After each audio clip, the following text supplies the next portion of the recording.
અરવલ્લી જિલ્લામાં cyber crime પોલીસે operation mule hunt અંતર્ગત મોટી કાર્યવાહી કરી છે।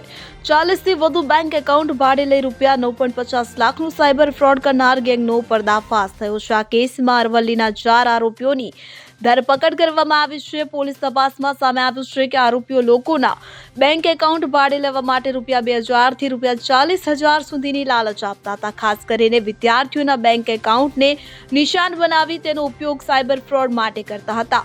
આ રીતે મેળવેલા એકાઉન્ટ્સ દ્વારા સાયબર ઠગાઈથી મળેલા પૈસા એકથી બીજા એકાઉન્ટમાં ટ્રાન્સફર કરવામાં આવ્યા હતા।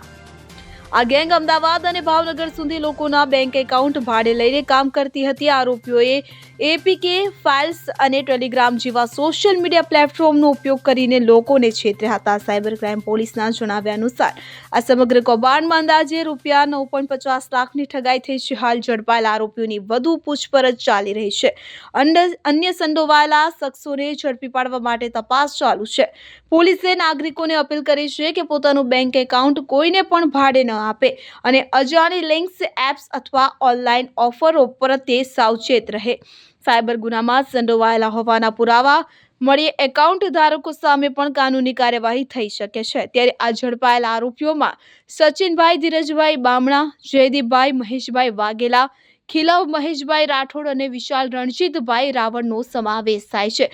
સચિનભાઈ બામણા સામે મેઘરજ પોલીસ સ્ટેશનમાં કુલ 6 ગુના નોંધાયેલા છે, જ્યારે વિશાલ રાવલ સામે મોડાસા ટાઉન અને રૂરલ પોલીસ સ્ટેશનમાં એક ગુનો દાખલ થયેલા છે। Bureau report CN24 news. હવે જુઓ દેશ દુનિયાની તમામ ખબરો તમારી આંગળીના ટેરવે।